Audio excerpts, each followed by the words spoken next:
जंगल के पास बसे एक छोटे से गांव मीठापुर में 3 दोस्त मोती, रघु और नंदू रहते थे, जो अपनी गरीबी और बेरोजगारी से बहुत दुखी हो गए थे। दोस्तों, इस साल भी अपनी हालत खराब है। खेत में कुछ उपज नहीं हो रही और जो थोड़ा बहुत पैसा बचा था वो भी कर्ज चुकाने में चला गया। मेरे घर की हालत तो और भी खराब है भाई। 2 दिन से घर में रोटी तक नहीं बनी। बहन को स्कूल से निकालना पड़ा और माँ की दवाई के पैसे भी नहीं हैं। हाँ भाई, मेरे घर में भी खाने के लिए कुछ नहीं बचा है। रोज रोज माँ और बाबूजी का मायूस चेहरा देखना मुश्किल हो रहा है। लेकिन करें तो क्या करें भाई, गांव में कोई काम नहीं है, ना नौकरी है ना कोई सहारा। लगता है अब हमें शहर जाना ही पड़ेगा। यहाँ रहकर तो कुछ बदलेगा नहीं। हाँ नंदू, तुम सही कह रहे हो। चलो हम कल सुबह ही शहर के लिए निकल पड़ते हैं। शायद भगवान हमारी मदद करे। हाँ तो ठीक है, कल सुबह मिलते हैं। अगले दिन वो तीनों मित्र अपनी अपनी खाने की पोटली लिए उसी जगह पर मिलते हैं। देखो भाई, सफर काफी लंबा होने वाला है, इसलिए इस यात्रा में आराम का कोई सवाल नहीं है। हमें पूरा रास्ता पैदल ही तय करना होगा। इतना कहकर वो तीनों दोस्त यात्रा के लिए पैदल ही निकल पड़ते हैं। रास्ते में जहाँ उन्हें भूख लगती, वे बैठकर अपनी पोटली से खाना निकालकर खा लेते। प्यास लगती तो वो कहीं नदी सरोवर ढूंढकर उसका पानी पी लेते, और जब थकान लगती तो वह कहीं भी बैठकर विश्राम कर लेते। कई दिन बीत गए थे और अब उनकी पोटलियां खाली हो चुकी थीं। एक शाम तीनों थके हारे जंगल में एक घने पेड़ के नीचे पहुंचे। अरे भाई, अब तो मेरे पैरों में जान ही नहीं बची है। भूख से हालत खराब हो रही है। हाँ मित्र, अब हमारे पास भोजन भी समाप्त हो गया है और अब थकान भी लगने लगी है। तो ठीक है मित्र, काफी अंधेरा भी हो गया है। आज की रात यहीं गुजार लेते हैं, सुबह कुछ ना कुछ सोचेंगे। फिर वो तीनों मित्र उस पेड़ के नीचे लेट जाते हैं और जल्द ही खर्राटे लेने लगते हैं। आधी रात में भूख के कारण तीनों की नींद खुल जाती है। हे भगवान, मुझसे अब और भूख बर्दाश्त नहीं हो रही। ऐसे तो मेरी जान निकल जाएगी। हाँ मित्र, भूख तो मुझे भी बहुत तेज लग रही है, परंतु इतनी रात को भोजन मिलेगा कहाँ?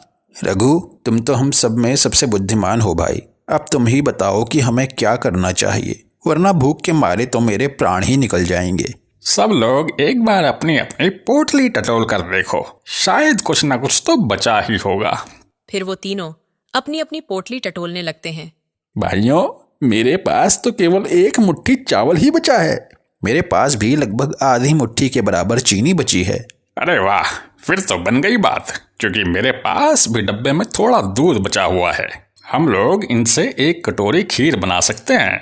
हाँ भाई, सही कहा। चलो जल्दी बनाते हैं। फिर उन तीनों ने जंगल से सूखी लकड़ियां बटोरकर आग जलाई और एक चूल्हा बनाकर उस पर हांडी चढ़ा दी और खीर पकाने लगे। आहा, कितनी अच्छी खुशबू आ रही है। ऐसा लगता है जैसे स्वर्ग में आ गए हैं। हाँ भाई, इसकी खुशबू ने तो मेरी भूख को और भी बढ़ा दिया है। कुछ देर में खीर पककर तैयार हो जाती है। अरे भैया, खीर तो बन गई है। अब किस बात की देरी? चलो जल्दी से हांडी को नीचे उतारते हैं और खीर को बराबर 3 हिस्सों में बांटते हैं। मित्र, खीर तो बहुत कम है। इतनी कम खीर से तो हम तीनों में से किसी एक का पेट ही भर सकता है। उचित यही होगा कि इस खीर को हम तीनों में से कोई एक ही खा ले। हाँ, ये उपाय भी ठीक है। इससे कम से कम हम तीनों में से किसी एक का पेट तो भर ही जाएगा। बात तो ठीक है भाई, लेकिन यह खीर कौन खाएगा? इसका फैसला कैसे होगा? इसमें फैसला करने की क्या बात है? मैं जानता हूँ तुम दोनों तो बहुत दरिया दिल इंसान हो। ये खीर तुम दोनों मुझे ही खाने दोगे। अरे नहीं भाई, तुम ऐसा फैसला कैसे कर सकते हो? हम तीनों को बराबर भूख लगी है। कुछ ऐसा उपाय निकालो कि यह खीर एक ही व्यक्ति खाए और सही व्यक्ति खाए। रघु सोचने लगा और काफी देर सोचने के बाद बोला, दोस्तों, सुबह होने में अभी कुछ घंटे शेष बचे हैं, तो हम लोग एक काम करते हैं। अभी हम तीनों सो जाते हैं और जो इतने समय में सबसे अच्छा सपना देखेगा वही इस खीर को खाएगा। इस बात पर तीनों सहमत हो गए और लेट गए।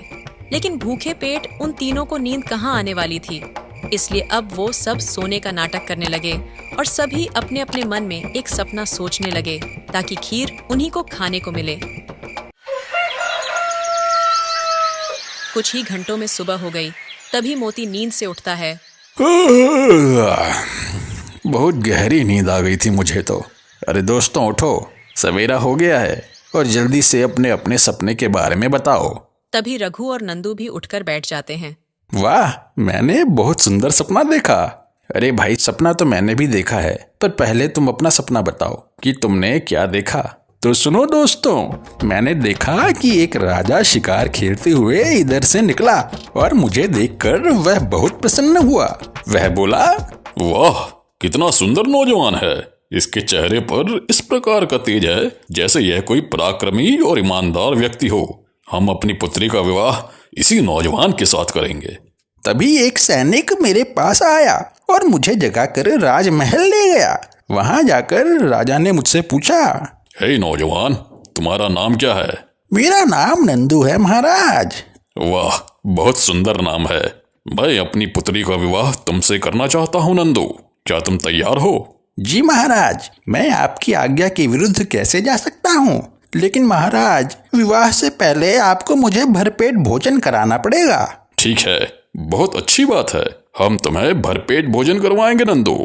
और दोस्तों, कुछ ही देर में मेरे सामने 56 भोगों की थालियां लग गई और मैंने वर्षों के बाद खूब पेट भरकर भोजन किया। इसके बाद मैं बहुत अच्छी नींद सोया। वह कन्या यानी कि मेरी होने वाली पत्नी, वह इतनी सुंदर थी कि यदि तुम लोग मेरे सपने में आकर उसे देखते तो तुम लोग जरूर जल भुन जाते। कुछ दिनों बाद महाराज का देहांत हो गया और मुझे वहाँ का राजा बना दिया। मैं राज दरबार चला ही रहा था कि तभी तुमने मुझे जगा दिया ना, और मेरा वो सपना वहीं पर टूट गया। अरे यह भी कोई सपना था? इससे अच्छा सपना तो मैंने देखा है। यह कहकर वह अपना स्वप्न सुनाने लगता है। दोस्तों, मैंने सपने में देखा कि तुम दोनों गहरी नींद में सोए हुए थे और मैं भूख और प्यास से छटपटा रहा था। तब मैंने माता रानी से प्रार्थना की, हे माता रानी, अगर मैंने अपने जीवन में कोई पुण्य किए हैं तो आज मुझे उसका फल दे दो। मुझे पेट भर भोजन करने के लिए दे दो, अन्यथा मेरे प्राण ले लो माँ। इतना कहते ही देवी माँ मेरे सामने प्रकट हो गई और बोली, हे पुत्र, तुमने जीवन में बहुत पुण्य किए हैं, इसीलिए मैंने तुम्हारी पुकार सुन ली है। आज से तुम कभी भूखे नहीं रहोगे। तभी देवी माँ ने स्वयं अपने हाथों से मुझे भोजन करवाया। अगर तुम लोग वह दृश्य देखते तब समझते कि मैंने तुम लोगों से ज्यादा पुण्य किए हैं। पेट भर भोजन करवाने के बाद माता ने मुझसे पूछा, कहो पुत्र, तुम्हें और क्या चाहिए? तभी मैंने कहा, माँ, हम तीनों दोस्त इस गरीबी से उब चुके हैं। अब आप हमारे लिए कुछ ऐसा कर दो माँ कि हमें जीवन में खाने पीने के लिए कभी कोई कष्ट ना हो और हम आनंद से अपना पूरा जीवन व्यतीत कर सके। तभी माता ने कहा, पुत्र, मैं तुम्हारे लिए तो यह कर सकती हूँ, लेकिन तुम्हारे इन दोनों मित्रों के लिए यह नहीं कर सकती। ऐसा क्यों माँ? इनके लिए भी कुछ करो ना, आखिर ये भी मेरे परम मित्र हैं और दोनों भूखे सोए हुए हैं। तुम्हारे ये दोनों मित्र स्वार्थी हैं मोती, ये सिर्फ अपने मतलब का ही सोचते हैं। इन्होंने आज तक ना कोई पुण्य किया है और ना ही कभी मुझे याद किया है, इसलिए मैं इनकी कोई मदद नहीं कर सकती। बेटा, तुम्हें सुखी जीवन व्यतीत करने के लिए अभी से इन दोनों का साथ छोड़ना होगा। जैसी आपकी आज्ञा माँ, मैं इनका साथ छोड़ने के लिए तैयार हूँ। आप मेरा जीवन सुखमय बना दो। क्या तूने माँ से ऐसा कहा कि तू हमारा साथ छोड़ देगा? तू हमारी दोस्ती को भूल गया? अरे भाई, तुम सुनो तो सही कि मैंने ऐसा क्यों कहा। मेरे प्यारे दोस्तों, मैंने तुम्हारी भलाई सोचकर ही ऐसा कहा था। मैंने सोचा कि उस समय माता की बात मान लेना ही उचित होगा। एक बार सुख की दौलत हाथ लग जाए तो फिर मैं अपने मित्र को भी उसमें शामिल कर लूंगा। अच्छा, फिर ठीक है। फिर आगे क्या हुआ भाई, बताओ। मेरे हाँ कहने पर देवी माँ मुझे अपने साथ लेकर चल पड़ी। माता, आप मुझे कहाँ ले जा रही हैं? पुत्र, मैं तुम्हें परियों के देश ले जा रही हूँ। तुम वहाँ आनंद पूर्वक जीवन व्यतीत करोगे। जब हम परियों के देश पहुँचे तो हमारा भव्य स्वागत हुआ और वहाँ मेरा विवाह परियों की राजकुमारी के साथ कर दिया गया। मैं वहाँ आनंद से रहने लगा, लेकिन सूरज की किरण के साथ ही मेरा वह स्वप्न टूट गया और मेरी आँख खुल गई और मैं चाह कर भी तुम दोनों को वहाँ नहीं बुला सका। भाई रघु, अब तुम भी जल्दी से अपना स्वप्न सुना डालो, जिससे फैसला हो सके कि किसका स्वप्न ज्यादा अच्छा था। दोस्तों, मेरी समझ से तो तुम दोनों का स्वप्न मुझसे ज्यादा सुंदर है। तब रघु अपना स्वप्न सुनाते हुए बोला, तो सुनो दोस्तों, मैं तुम दोनों के साथ अच्छी नींद सोया हुआ था कि तभी अचानक एक भयानक राक्षस आकर मुझसे बोलता है।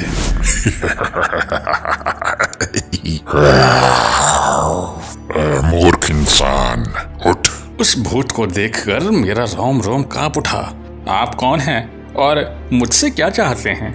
मैं काल दैत्य हूँ और मैं उन लोगों का शिकार करता हूँ जो यहाँ भूखे पेट सोते हैं। जैसा कि आज तुम भूखे पेट सो रहे हो, मैं आज तुम्हारा शिकार करूँगा। मेरा ही शिकार क्यों महाराज? मेरे ये दोनों मित्र भी तो भूखे ही सो रहे हैं। आप इनका शिकार क्यों नहीं करते? अरे मूर्ख, तेरे ये दोनों मित्र बहुत चालाक और धूर्त हैं। इन्होंने सपने में ही अपना अपना भोजन कर लिया है, इसलिए अब मैं तुझे ही खाऊंगा। मुझे माफ कर दीजिए महाराज, मैं आपसे वादा करता हूँ आज के बाद मैं कभी भूखे पेट नहीं सोऊंगा। ऐसा नहीं हो सकता लड़के, मैं तेरी तरह मूर्ख नहीं हूँ जो तुझे जिंदा छोड़कर खुद भूखा रह जाऊं और मेरे महाराज मुझे भूखा पाकर मेरा ही शिकार कर दें। चल, अब तू मरने के लिए तैयार हो जा।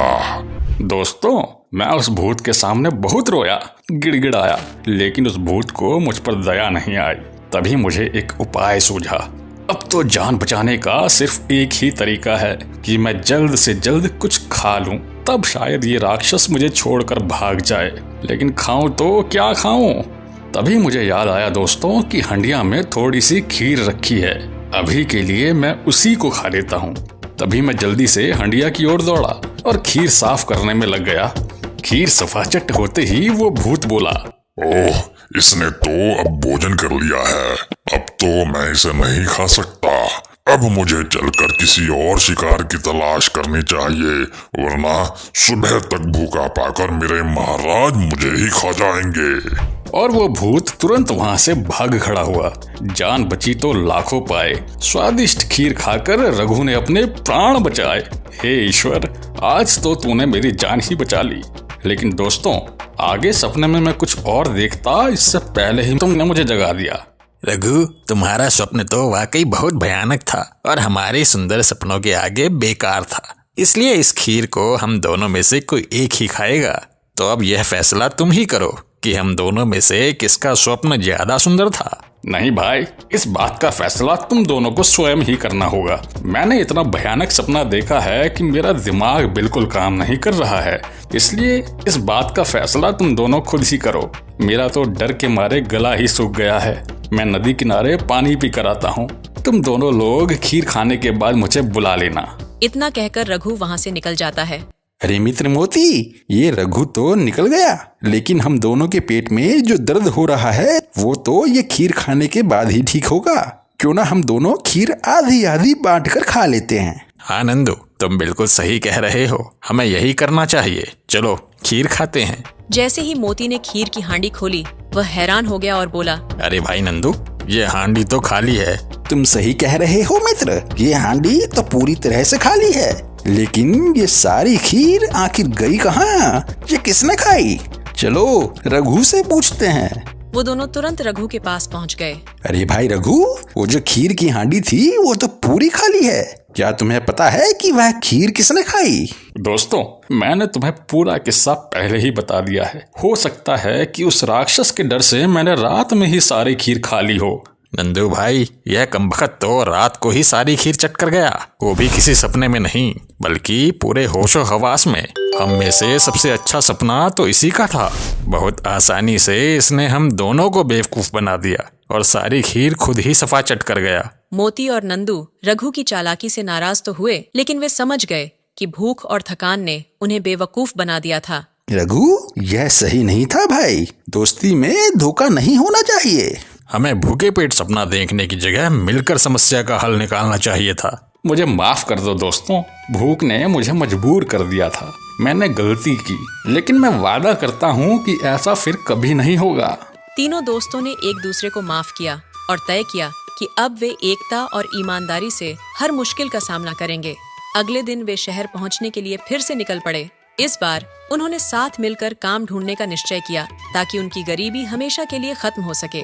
दोस्तों, कहानी अच्छी लगी तो लाइक जरूर करें और ऐसी ही मजेदार कहानियों के लिए इस चैनल को सब्सक्राइब करना बिल्कुल न भूलें। तो मिलते हैं एक और अनोखी कहानी में। तब तक स्वस्थ रहें, मुस्कुराते रहें।